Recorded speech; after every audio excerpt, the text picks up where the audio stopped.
I created my own boombox. Pioneer TS-A1672R speakers. The radio's not going to turn on. I have no clue what I'm doing when it comes to the wiring, but it worked.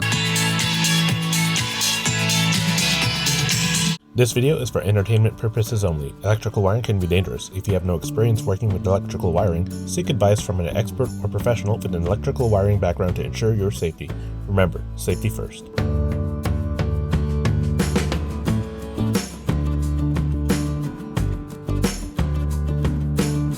Alright, what's up? So today we're taking a look at something that I created. Me and my sweetie, we've been going to drive-in movies, quite a bit over the years. So the way a modern drive-in movie works, you go there, you park your car, and then you tune your radio, or you bring a radio with you to a radio station, and then the movie plays on the radio. It plays through your car, plays through your boombox, or what have you. Obviously, you're getting really good sound quality out of your radio. The only problem with that is you're using your car battery. Car batteries, they can die. So what I did basically is I created my own boombox. I didn't want to go buy a boombox.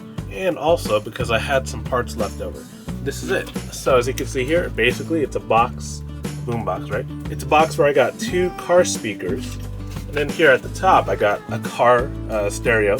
Didn't cost too much at all. Works great at the drive-in. We go to the drive-in, park the car. We just set up either in front of the car or in back of the car with the tailgate up, or with our lawn chairs out in front of the car. And then we just set this up on the table in front of us. Don't have to worry about the car radio. The only thing you got to worry about is where to get that power. And in my case, I'm using one of these. This is an Anchor, power station. It's got a 2-prong outlet and then a dummy for the ground, since there's no ground here. It's also got a car adapter here, USB and USB-C. You could charge it through AC, or you could charge it through solar power. And this is how we powered this radio. This paired with this, pretty good situation for the drive-in movie. So let's talk about the radio itself. I had some spare parts left over from, actually I bought these speakers for the Suburban back in college, but it turns out the stock speakers were more for bass, and it already had tweeters in the front. When I put in these new speakers into the Suburban, it actually gave me a cleaner sound overall, but literally no bass in the Suburban. So I swapped back in the original stock speakers. So those speakers sat around for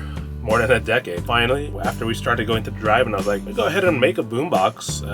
It can't be that difficult, right? I mean, I've done car speakers, car stereos before.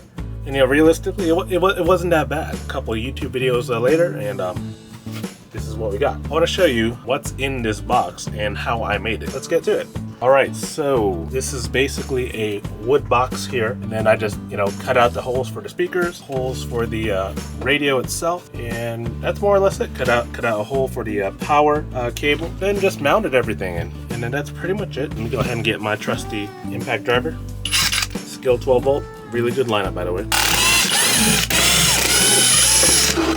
Alright, so let's take a look inside. Alright, so as you can see here, we got two speakers set up right there. Got my wiring all here. I labeled it to make it easier. Front right negative, front right positive. Same thing with the front left. Then you have your power cables. Then you have your antenna right here. It's a really simple setup. It's a bit of a rat's nest in here, but once you read the wiring diagrams and all that kind of stuff, watch a couple YouTube videos, it's pretty simple to do. I'm gonna go ahead and take it all out so you can kind of see it. Then we'll kind of reconstruct everything. And so basically, once you take the wiring off, this radio right here pops right out. I'm just gonna go ahead and push it up. Pretty tight fit, because the way I cut out the hole was intentionally so that it would be a tighter fit. That way it's not moving around as much, less chance of moving around over here. So this is the stereo that I'm using, a Boss brand radio, 616 UAB, Amazon for about $40-50. Bluetooth USB port, but it doesn't actually have any sort of iPhone or iPod connections. I think you could read off a flash drive or something like that. Power output's fine, nothing special at all. It gets the job done. And then here is our antenna wire. Pull that guy out. This is just a cheap radio antenna from Best Buy. I actually didn't mount it the way it came. This is actually a lot easier, though you do need a screwdriver to keep it tight. Finally, let's go ahead and look at these speakers. These parts were originally used in my first radio, but it was way too big, a little unwieldy. So I just kind of rebuilt it here. In a much smaller form factor. The original one was, this is here, all the way up to here.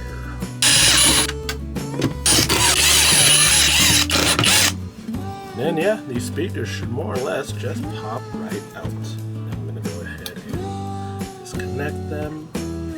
Same thing here.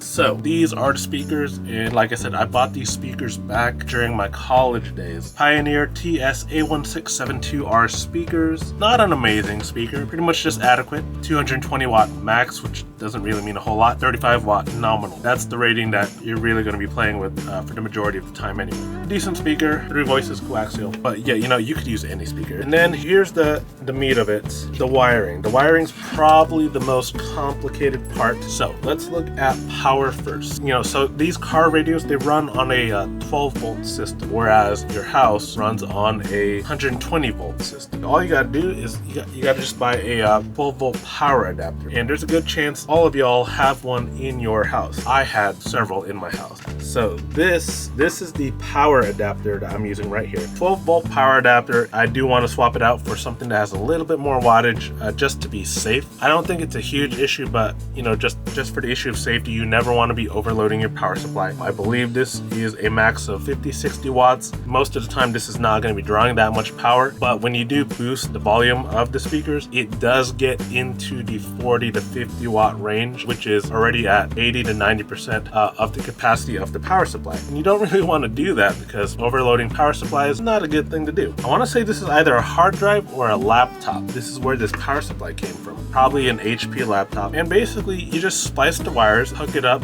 and you're good to go. There is a little bit of a trick though. So when it comes to these power systems, you have a positive and you have a negative. In the case of this wiring harness, which came with the radio, the black is the, I want to say the black is the negative, red and the yellow are the positive. Each radio is going to have like a wiring diagram, or it's going to be in the manual for your radio. Pay attention to that. And then each of these power supplies, they're not super consistent in the way they label or don't label. In the case of this one, it wasn't really labeled all that much, and I can't remember how I did it, but basically on the wiring harness, the negative wire goes to the negative connector on your 12 volt power adapter. For the positive on your 12 volt power adapter, that has to connect to both the red and the yellow, or whatever it is on your radio. There's going to be 2 positive power connectors on your radio. If you don't have both of them, the radio is not going to turn on. Originally, I connected just one of the wires. I connected the one that I thought it needed because it needed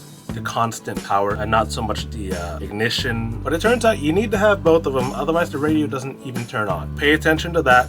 Make sure you're connecting 2 positives to the positive wire on your power supply, and of course your negative to your negative on your power supply, and you should be good. The only problem is identifying which one's positive, which one's negative. Good luck on that. I can't remember how I did it. Just watch some YouTube videos.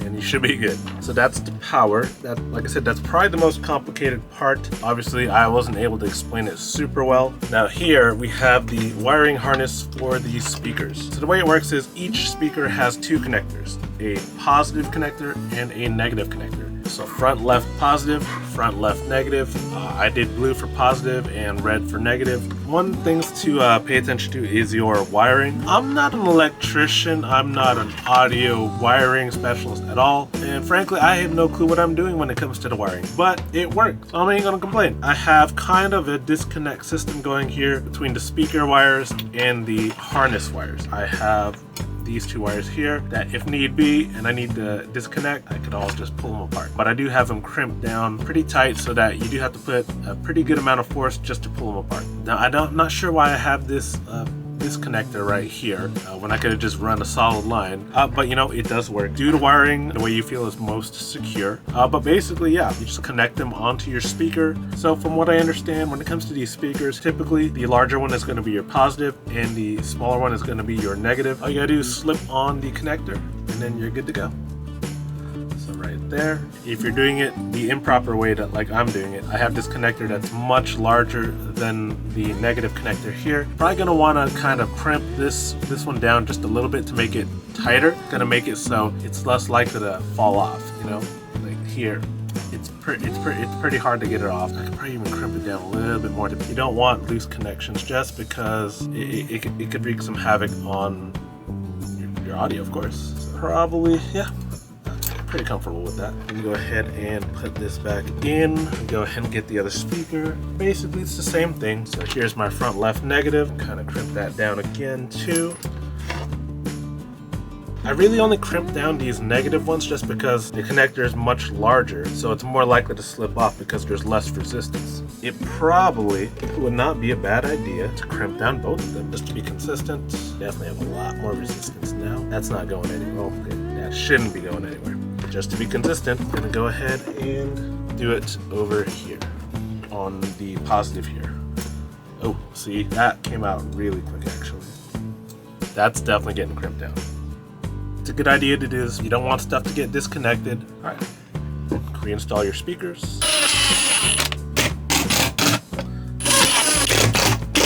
All right, so now we got the speakers in. I'm gonna go ahead and install these speaker grills. This is where you're gonna wanna be careful because these speaker grills are made out of plastic.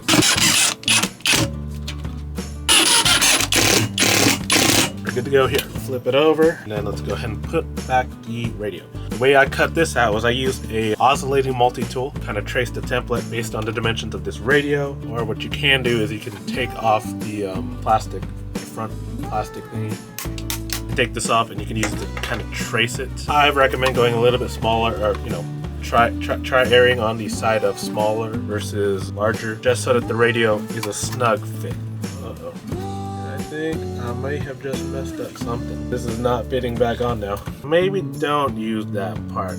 Alright, learn from my mistake. Don't do what I just did, because now there's a good possibility this radio can fall through. But because it's such a snug fit, I don't think that's gonna happen. One thing you might want to do first is put in your wiring harnesses first. The speaker harness, plug it in here on the back. And then the power one is the other one. And boom. I'm just gonna go ahead and stick this down in.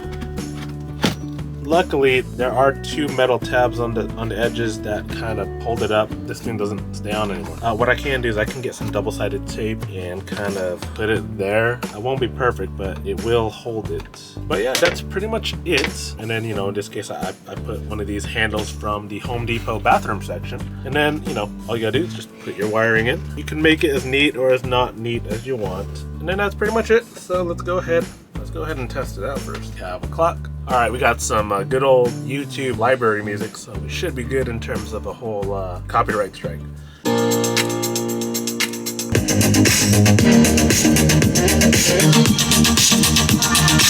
Let's go ahead and put on the, what's it called? The side panel and see if that changes it.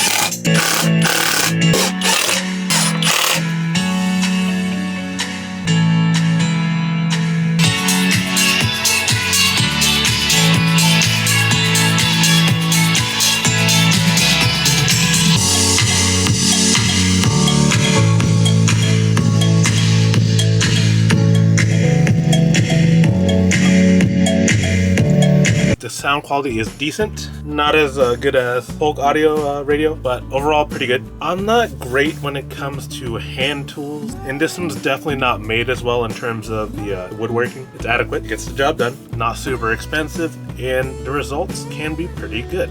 Really simple project, anyone can do it. Good chance you have some old car speakers, family members might have old car speakers. The only thing is you probably want to stay away from car speakers that came out of a factory stereo, just because the speaker connectors for those stock stereos, they're kind of what you call proprietary. These aftermarket ones, they're all standard. I mean, that's pretty much it. On this, just kind of want to show it to you, and yeah, I mean, this antenna comes up here, so whenever we go to drive-in, yeah, this is, well, okay, so we don't use this one as much just because that one over there has a Polk Audio marine speakers with a 100-watt constant power rating, a lot more power going through there, a lot better sounding audio, better sounding bass, cleaner overall, and it also has a much nicer head unit. It's got a Sony head unit. Here I got this hooked up to a power meter. So we got 4.5 watts. Just idling, not doing anything. Let's go ahead and play that song again. This thing up to 9.5 watts. We're up to 10. Let's go up to like 20.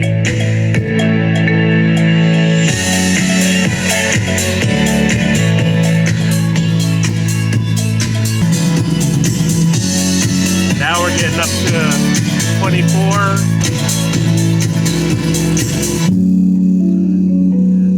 These speakers lot of vibrations going on. So it's not perfect. Probably never going to be boosting it up as high.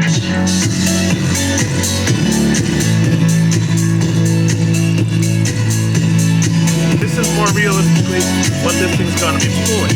Running it at probably what's the max that I'm probably gonna run it, pulling 25 watts, maybe 30 watts. If I boost it much higher, yeah, it's gonna pull more power, but just the way this system is set up, it doesn't sound good at all. When you boost it past like what, 27, 28, just because there's rattles, just the way it's built, it's not meant for that. Let's go ahead and take a look at the other one I have. All right, so here is the other radio. Like I said, this is my more premium built radio. It's got the Polk audio speakers that have much higher power rating. They're marine rated, so they take a bit more of a beating. It's got a Sony head unit. Idling, we're now sitting at 9.9 watts. This one can rock an iPhone, so let's go ahead and do this. So now we're here at 13, as we see here. We can definitely boost this one a lot higher. We're into 15s now.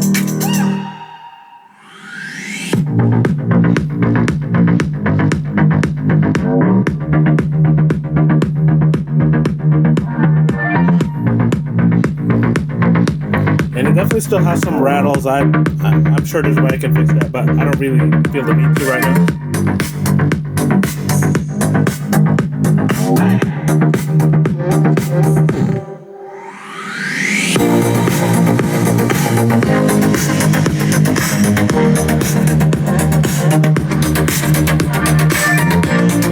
But as you can see, overall, it's not rattling near as much. I'm able to boost it much higher.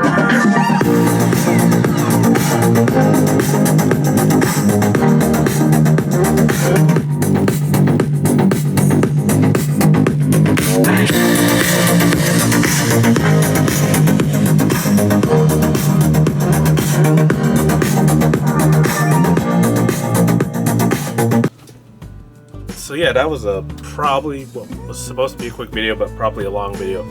Just talking about you know, my boombox, how I made it, kind of walking you through the basic steps. Obviously, it's not a one-to-one how to do it because I didn't go into too much detail on the wiring. But really, it's such a simple project. It's a really fun project, and it's an excuse to buy some power tools. Find some cheap car stereo equipment from Walmart, Facebook Marketplace. That's where I got those Polk audio speakers from. Sky's the limit as to what you want to spend on this. And you know, with that, gonna end the video. Catch you all on the flip.